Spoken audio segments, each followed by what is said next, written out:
सर्वेषां कृते नमो नमः।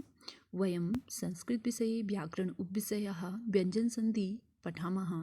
आजकल हम संस्कृत विषय में व्यंजन संधि को पढ़ रहे हैं, जहां हमने इससे पहले पदांत जस्व संधि, अपदांत जस्व संधि, चर्त्व संधि इस तरीके की संधियां करी हुई थी। आज हमारी व्यंजन संधि में दो संधियां और छूटी थी, अनुस्वार संधि और अनुस्वार परस सवर्ण पर सवर्ण संधि अनुस्वार पर सवर्ण संधि। अनुस्वार संधि और अनुस्वार पर सवर्ण संधि, ये दो संधियां हम आज करेंगे व्यंजन संधि में। अनुस्वार का मतलब आप जानते ही होंगे, हम लोगों ने 9th क्लास में भी इन संधियों को पढ़ा हुआ था। तो अनुस्वार संधि क्या होती है थोड़ा देखते हैं। जब पदांत में मौ के बाद कोई व्यंजन आता है तब मौ अनुस्वार हो जाता है, परंतु किसी स्वर के आकर वह उस स्वर में मिलकर पूर्ण रूप ले लेता है। अब देखिए, जब भी हम कोई भी आपको बताया जाता है, जब भी कोई शब्द आते हैं, चाहे वाक्य प्रयोग के आते हैं, चाहे पाठों में पढ़ने से संबंधित आते हैं, तो वहाँ पे हम आपको बताते हैं कि जहाँ पे जो मौ हलित होता है, अगर उसके आगे कोई व्यंजन आपको लग रहा है, आपको दिखता है व्यंजन, तो उस मौ को क्या हो जाता है, अनुस्वार हो जाता है। ठीक है, मौ पूरा नहीं आता है, अगले वाले वर्ण में वह क्या होता है, अनुस्वार हो जाता है। अगर आपको कोई मौ हलित है, उसके बाद कोई स्वर दिखता है, तो मौ क्या लेता है, पूरा रूप जो अगला वाला स्वर है उसमें मिल करके वो क्या ले लेता है, पूरा रूप ले लेता है।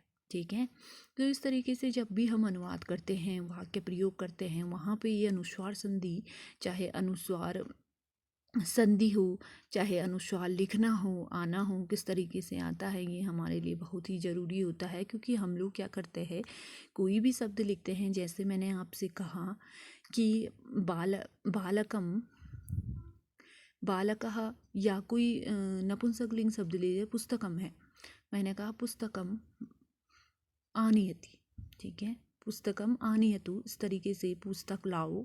तो हमने देखना है पुस्तकम आनयतु अर्थात पुस्तकम, जो पुस्तकम शब्द है, मैं अभी वाक्य प्रयोग के बारे में भी आपको थोड़ा बता रही हूँ। जो पुस्तकम शब्द है ये ऐसा लिखा हुआ है। ठीक है, तो पुस्तकम इस तरीके से लिखेंगे, आनयतु, जैसे आनयतु शब्द है, पुस्तकम आनयतु शब्द है। अब हमने देखना है जो ये पुस्तकम है, अभी तो अनुस्वार किया होगा, यहाँ पे अनुस्वार किया होगा, तो हमने ध्यान देना है। हमें वाक्य प्रयोग में कभी कभी दिए जाते हैं शुद्ध करिए, या इस तरीके से कोई शब्द आते हैं, तो ये जो पुस्तकम शब्द है, इसके बाद यहाँ पे स्वर आ रहा है, तो ये हलित नहीं होगा, ये क्या हो जाएगा, यहाँ पे अनुस्वार पूरा रूप ले ले, पुस्तकम आनयतु, पुस्तकम पूर्ण रूप हो जाता है। लेकिन संधि में इस तरीके से होता है, जो पढ़ेंगे हम अनुस्वार संधि, लेकिन वाक्य प्रयोग भी एक तरीका है हमारा करने का, कि आगे से अगर स्वर आता है तो मौ हलित हो जाता है, अगर कोई व्यंजन सब वर्ण आता है हलित के बाद, तो ये जो ये क्या हो जाता है, आगे वाला अनुस्वार हो जाता है। ठीक है, आगे वाला वर्ण अनुस्वार हो जाता है। तो इस तरीके से हमने ध्यान देना है। अब अनुस्वार संधि में परिभाषा हमने पढ़ी जो, कि जब पदांत में मौ के बाद कोई व्यंजन आता है तब मौ अनुस्वार हो जाता है, जैसे मैंने अभी एक वाक्य आपके सामने बताया। ठीक है, परंतु किसी स्वर के आकर वह उस स्वर में मिल करके वह क्या ले लेता है, पूर्ण रूप ले लेता है। जैसे कैसे ले लेता है, जैसे देखते हैं हम, शब्द है हमारे साथ, रामम धन वंदे, है ना, रामम धन वंदे। जो रामम शब्द है उसके पीछे क्या है, हमारा व्यंजन है नहीं है। तो ये कहता है परिभाषा में, जब पदांत में मौ के बाद कोई व्यंजन हो आता है तब मौ अनुस्वार हो जाता है। जो ये मौ है वो क्या हो जाएगा, ये जो लास्ट का मौ आया है यहाँ पे, ये क्या हो जाएगा, अनुस्वार हो जाएगा। अनुस्वार का चिन्ह क्या है हमारा, ये अनुस्वार है हमारा गुला। ठीक है, बिंदा क्या है हमारा, अनुस्वार है। तो इसके बाद विसर्ग आया, तो सीधा से सीधा ये क्या हो जाएगा, रामम जो शब्द है वो लास्ट वाला मौ हलित होकर के यहाँ सिर्फ क्या लिखेंगे हम, सेम ही आएगा।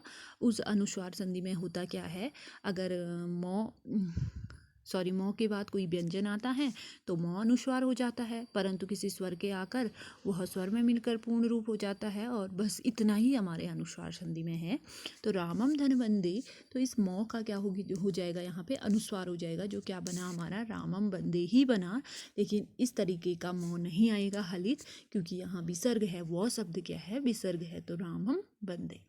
फिर है रामम धन अपि। अब यहाँ पे क्या होगा, रामम के बाद यहाँ क्या आया, स्वर आया हमारा, आया नहीं आया स्वर, तो हम यहाँ क्या लिखेंगे, रामम मपि। तो ये जो स्वर आया है वो पूर्ण रूप ले लेगा, ठीक है। रामम, ये मौ भी हो जाएगा, और मौ के बाद ओ था, तो ये क्या हो जाएगा, इसे हम पढ़ेंगे क्या, रामम अपि पढ़ेंगे ना, रामम मपि तो नहीं पढ़ेंगे। मपि शब्द क्या है, गलत है, अशुद्ध है, तो ये पूर्ण रूप ले लेता है रामम अपि, रामम अपि, ठीक है। फिर है अहम धन इति, अहम धन इति। फिर अहम के बाद फिर यहाँ क्या आया है, ई आया है। ई क्या स्वर है, पूर्ण रूप ले लेगा। फिर अहम इति, ठीक है। हम अहम मिति नहीं पढ़ेंगे इसे, अहम इति, ठीक है। शुद्ध पढ़ने का तरीका है। तो ये पूर्ण रूप ले लेता है अगर हलित के बाद कोई, मौ हलित के बाद कोई स्वर आता है। फिर वही स्वर आया यहाँ पे भी, विद्यालयम धन अस्ति, तो विद्यालयम अस्ति, इस तरीके से पढ़ते हैं। फिर संधि विच्छेद करते हैं तो विद्यालयम धन अस्ति, तो यहाँ पे विद्यालयम धन अस्ति। तो इस तरीके से पूर्ण रूप ले लेता है, पूर्ण रूप ही पढ़ा जाता है। फिर है फलम धन तत्र। अब यहाँ पे व्यंजन आया, तो यहाँ पे फलम क्या हो जाएगा, अनुस्वार हो जाएगा, तत्र वैसे ही रहेगा। फिर बालकम धन इति। ई क्या है हमारा, स्वर है, तो बालकम इति हो जाएगा, ठीक है। पठितुम धन इच्छति, तो ई भी यहाँ पे स्वर है, तो पठितुम इच्छति ही होगा। हसितुम धन बिना, हसितुम धन बिना, बी फिर क्या है हमारा, व्यंजन है, तो यहाँ पे हसितुम बिना लिखेंगे, अनुस्वार में हसितुम लिख लेंगे। शिवम धन पूजयति, तो शिवम हमारा फिर क्या आया, अनुस्वार में आया, शिवम पूजयति, क्योंकि यहाँ क्या है, व्यंजन है। बस इतना ही हमने देखना है अनुस्वार संधि में, यही हमारा अंतर रहता है। अगला इसमें है अनुस्वार पर सवर्ण संधि।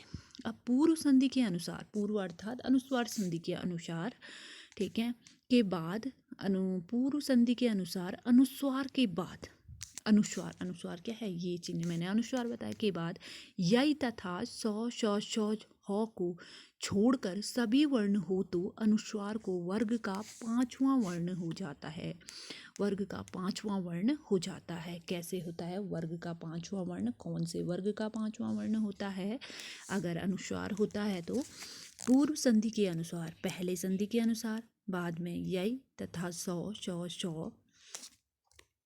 ह को छोड़कर, इनको छोड़कर, सौ स श ह को छोड़कर सभी वर्ण हो तो, सब वर्ण हैं तो, छोड़कर सभी वर्ण हो तो अनुस्वार को वर्ग का पांचवा वर्ग का पांचवा वर्ण हो जाता है। जैसे वर्ग आपको बताया ना, जैसे 5 वर्ग है हमारे, क ख ग घ अंग, च छ ज झ य, ट ठ ड ढ ण, इस तरीके से हमने पढ़े वर्गों को। तो जैसे यहाँ पे लिखा है साम धन तह, लिखा है साम धन तह, तो साम धन तह, तो साम के ऊपर क्या है हमारा, अनुस्वार है। फिर क्या है, त वर्ग है नहीं है। इस त वर्ग का पांचवा वर्ण क्या है, न होगा, त थ द ध न, तो इसका क्या हो जाएगा, पांचवा वर्ण हो जाएगा शांतः। वैसे ही सम धन धी, तो सम ध वर्ण जो है हमारा, उसका हमारा क्या हो जाएगा, पांचवा वर्ण हो जाएगा, कौन है, नौ है, ठीक है। इसी प्रकार नौ है संधि, इस प्रकार से। फिर है सन धन वंदह, संबंधः, इस प्रकार बनेगा सम। फिर क्या है, ब का जो पांचवा वर्ण होगा वो क्या होगा, म होगा, ठीक है। प फ ब भ म, है नहीं है। तो इस प्रकार से ये क्या बन जाएगा, यहाँ पे म बन जाएगा, पांचवा वर्ण हो जाएगा इसका अगला वाला, फिर पांचवा वर्ण हो जाएगा। समधनपत्ति ही, संपत्ति ही, वो भी प भी क्या है, प फ ब भ म क्या है, पांचवा वर्ण है, तो संपत्ति ही। गम धन गा, गंगा। तो इस प्रकार से ये संधियाँ होती है हमारी, कभी कभी पूछ लेते हैं, इस तरीके से कराए जाते हैं ये। तो आज हम व्यंजन संधि कर चुके हैं, इसके बाद आपको विसर्ग संधि कराई जाएगी। आज के लिए इतना ही। अस्तु, नमो नमः, धन्यवाद।